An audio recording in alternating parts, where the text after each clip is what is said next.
How to get my WhatsApp link. Hey guys, welcome back to our YouTube channel and let us get started. First thing first, open up your WhatsApp application.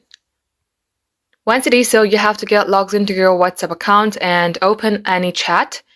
We just need this screen in order to type something, so it could be any chat.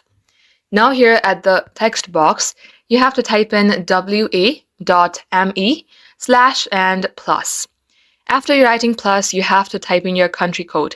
For instance, if 01 is your country code, then you have to type in your phone number.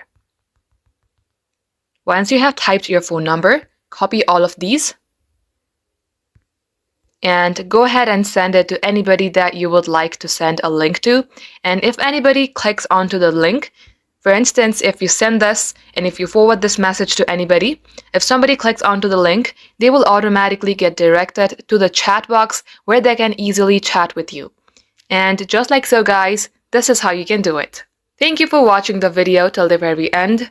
If it had helped you in any ways, then don't forget to like and subscribe.